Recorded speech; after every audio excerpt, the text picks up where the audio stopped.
कहानी की शुरुआत में हम देखते हैं कि धरती पर इंसानों ने इतना ज्यादा प्रदूषण फैला दिया है कि अब कुदरत का सब्र टूट चुका है। नतीजा ये होता है कि प्रकृति अपना भयानक रूप दिखाना शुरू कर देती है। समुद्र में कई मीटर ऊंची खतरनाक लहरें उठती हैं, जो देखते ही देखते किनारे बसे शहरों और लोगों को अपनी चपेट में ले लेती हैं। कोई सोच भी नहीं सकता था कि आने वाले वक्त में ऐसी तबाहियां आम बात बन जाएंगी। कभी आसमान से खतरनाक उल्का पिंडों की बारिश होती है, तो कभी धरती पर ऐसा तूफान आता है जो सिर्फ सब कुछ तबाह ही नहीं करता, बल्कि अपने साथ भयानक रेडिएशन भी लेकर आता है। ये रेडिएशन तूफान इतना खतरनाक होता है कि कई किलोमीटर तक कोई भी जिंदा चीज इसके असर से बच नहीं पाती, और यहीं से शुरू होती है इंसान के अस्तित्व की सबसे डरावनी जंग। दरअसल ये सब 5 साल पहले इस पर आए कॉमेट की वजह से हुआ था। बारूद के केक की तरह वे फट गए, जिससे भयानक आग निकली। उनकी डरावनी शॉक वेव ने धरती के ज्यादातर हिस्से को अपनी चपेट में ले लिया, और कुछ ही घंटों में दुनिया का 90% जीवन खत्म हो गया था। 5 साल बाद भी धरती का इकोसिस्टम अभी तक ठीक नहीं हो पाया है। ऑर्बिटर के ऊपर अनगिनत टुकड़े मंडरा रहे थे, और कभी कभी कुछ गिरते थे, जिससे पहले से ही कमजोर जमीन पर बहुत बड़ा असर पड़ता था। इससे भी बुरी बात यह थी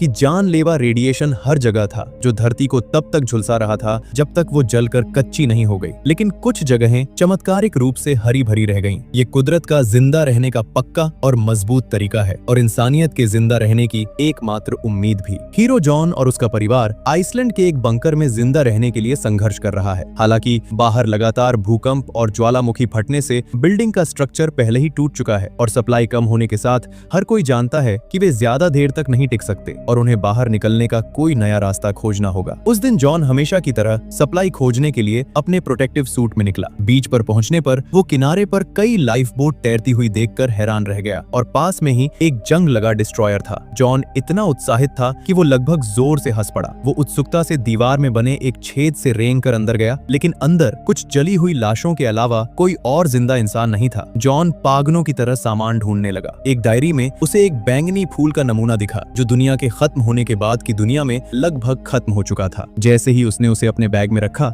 उसके साथी की जरूरी चेतावनी उसके कानों में पड़ी। एक रेडिएशन तूफान आ रहा था। जॉन जल्दी से कैबिन से बाहर निकला। आसमान में बहुत अंधेरा था। बिना किसी चेतावनी के बिजली कड़कने के साथ घना कोहरा और तूफान आ गया। जॉन ने मन ही मन गाली दी और तेजी से बंकर के एंट्रेंस की तरफ भागा। रेडिएशन तूफान मौत की तरह लगातार उसका पीछा कर रहा था। उसने अपने साथियों को दरवाजा जल्दी खोलने की चेतावनी चिल्लाकर दी। काफी कोशिश के बाद जॉन आखिरकार बिना किसी नुकसान के बंकर लौट आया। अंदर बंकर का मैनेजमेंट खराब हालात पर बात कर रहा था। सरफेस रेडिएशन बहुत धीरे धीरे कम हो रहा था। अंदाजा था कि जमीन को पौधे लगाने के लिए साफ होने में कई और साल लगेंगे। इससे भी बुरी बात यह है कि समुद्र का लेवल तेजी से बढ़ रहा है, और कनाडा और यूनाइटेड स्टेट्स के बड़े हिस्से पानी में डूबे हुए हैं। हालांकि एक चश्मा पहने क्लाइमेट एक्सपर्ट ने एक नई खोज की है। 5 साल पहले कॉमेट से टकराया क्रेटर अपने अनोखे आकार और बनावट की वजह से रेडिएशन स्टॉर्म बनने से रोक रहा है, जिससे ये कुछ सेफ जोन में से एक बन गया है। हालांकि किसी ने जल्दी से बीच में टोकते हुए बताया कि उल्का पिंड का क्रेटर दक्षिणी फ्रांस में था, जो चल रहे युद्ध की वजह से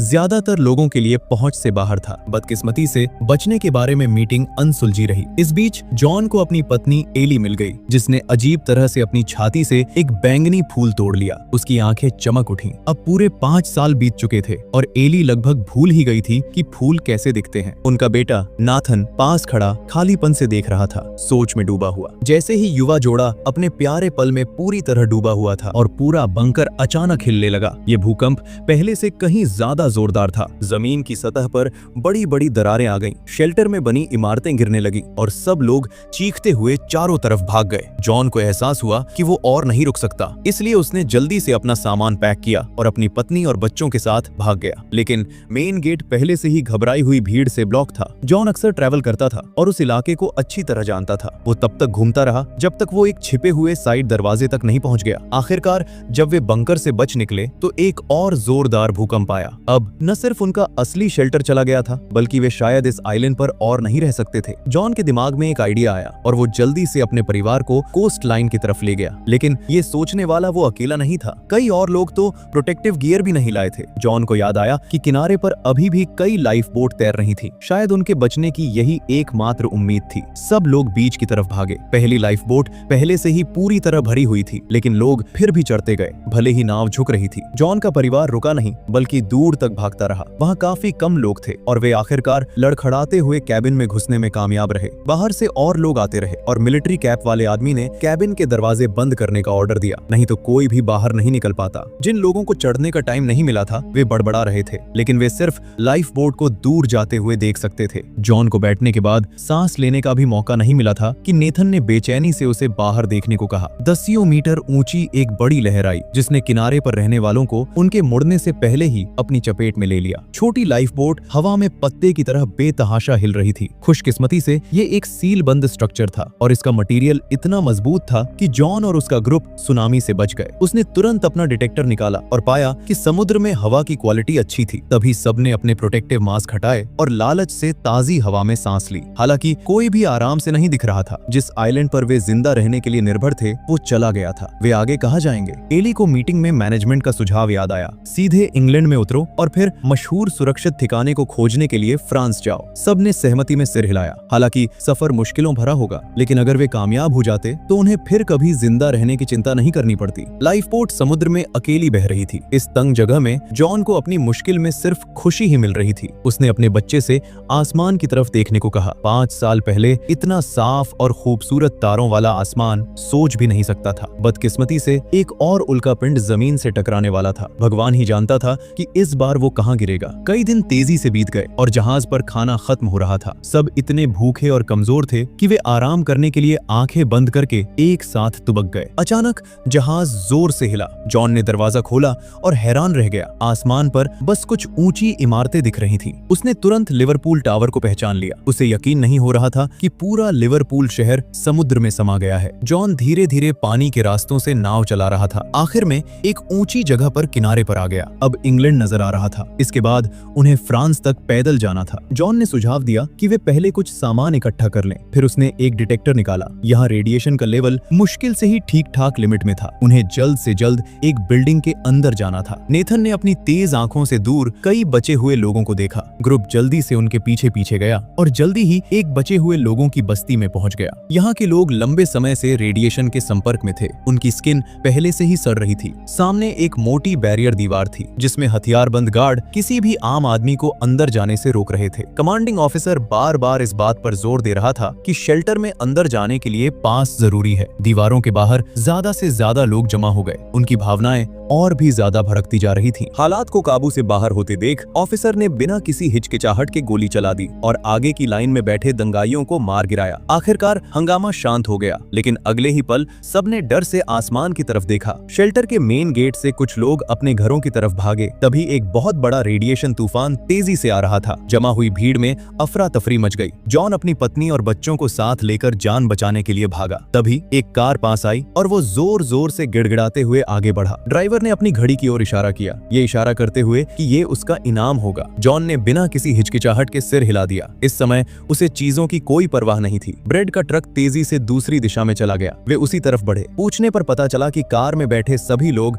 जॉन की ही जगह जा रहे थे, फ्रांस का ग्रीन जोन। आधे रास्ते में ड्राइवर ने सड़क के किनारे गाड़ी रोक दी, ये दिखाते हुए कि सभी को टॉयलेट जाना है। जॉन अपने बेटे को ग्रोव में ले गया, लेकिन उसने तुरंत ध्यान दिया कि कुछ गड़बड़ है। जमीन थोड़ी कांप रही थी। जब उसने आसमान की तरफ देखा तो उल्का पिंडों से उड़ती चिंगारियां बरस रही थी। ग्रुप के पास भागने का समय नहीं था और वे शॉक वेव झेलने के लिए सिर्फ पेड़ों से कसकर चिपके हुए थे। खुशकिस्मती से वे उल्का पिंड के असर की रेंज में नहीं थे। ड्राइवर ने कार को सुरक्षित जगह पर ले जाने की कोशिश की, लेकिन तुरंत एक उल्का पिंड से टकरा गया। जब सब कुछ शांत हुआ तो जमीन पर सिर्फ उठती भाप रह गई और हवा में जलने की तेज तीखी गंध भर गई। जॉन ने जल्दी से टूटी हुई गाड़ियों की एक लिस्ट बनाई और ग्रुप को लंदन की ओर ले गया। हैरानी की बात है कि एली की मां लंदन के सबर्ब्स में रहती थी और वो बूढ़ी औरत अभी भी जिंदा थी। नर्सिंग होम का अपना एयर प्यूरिफिकेशन सिस्टम था और काफी फ्यूल और बिजली होने से वे वहां रह सकते थे। बूढ़ी माँ अपनी बेटी और पोते को वापस देखकर बहुत खुश हुई। सिर्फ उनके साथ आई चश्मा पहनी लड़की थोड़ी शर्मिंदा लग रही थी। तीनों पीढ़ियों ने एक शानदार रात बिताई थी। आधी रात को एली अचानक खांसी से जाग गई।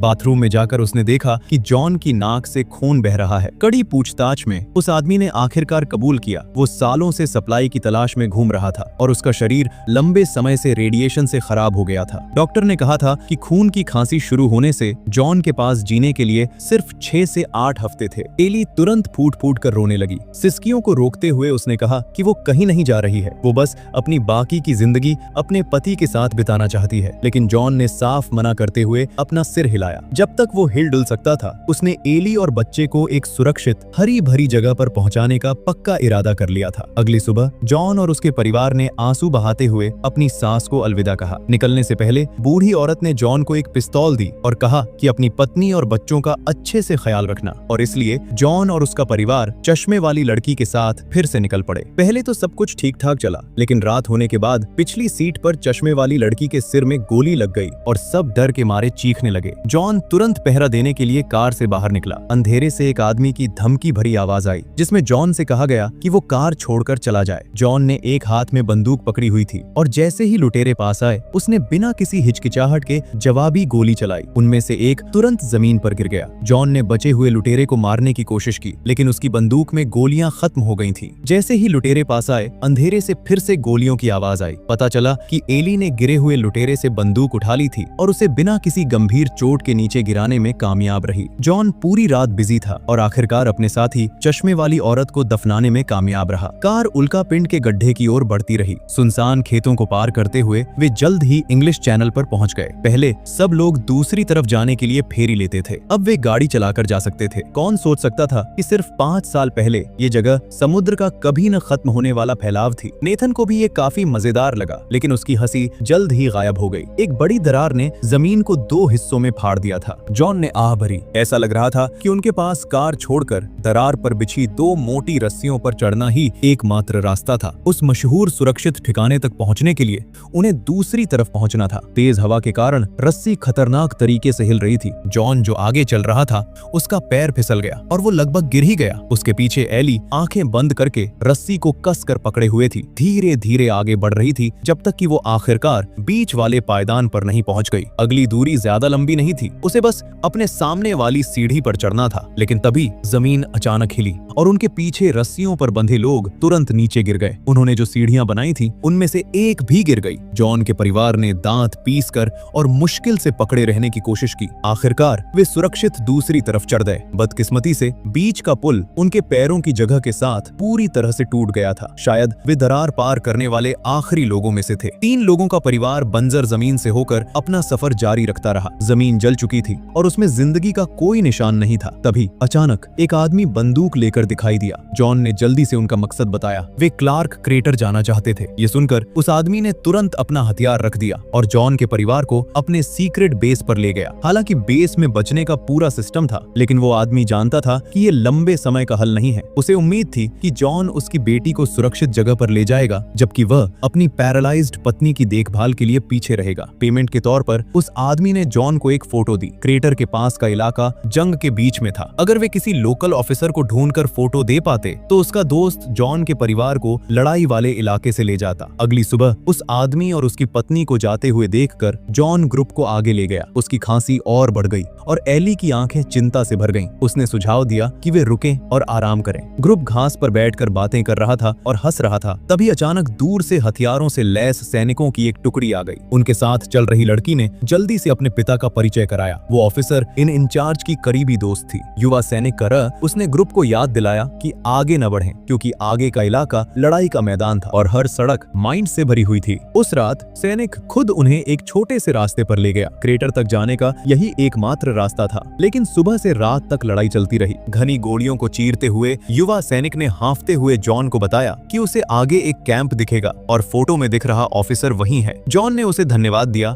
और अंधेरे में आगे बढ़ता रहा। जैसे ही सुबह हुई, उन्हें आखिरकार ऑफिसर का कैंप मिल गया। जॉन ने उत्सुकता से आसपास पूछा तो पता चला कि फोटो वाला ऑफिसर लड़ाई में मारा गया था, लेकिन नया कमांडर एक सेंटिमेंटल आदमी था। जॉन के परिवार की जरूरतें सुनने के बाद वो आखिरकार उन्हें मीटियोराइट क्रेटर तक ले जाने के लिए मान गया। ग्रुप ने उसे बहुत धन्यवाद दिया और आखिर में एक टूटी फूटी बस में चढ़ गए। ज्यादातर पैसेंजर सैनिकों के परिवार वाले थे और जॉन की तरह उनकी मंजिल भी मशहूर सेफ ग्रीन थी। जॉन गाड़ी में सो रहा था जब अचानक आगे एक धमाका हुआ। एस्कॉर्ट कर रहे सैनिक बाहर भागे, लेकिन डाकुओं ने उन्हें गोली मार दी। जॉन को उम्मीद नहीं थी कि कैंप के अंदर विद्रोही छिपे हुए हैं। गाड़ी में बैठे परिवारों को जल्दी से जबरदस्ती हटा दिया गया।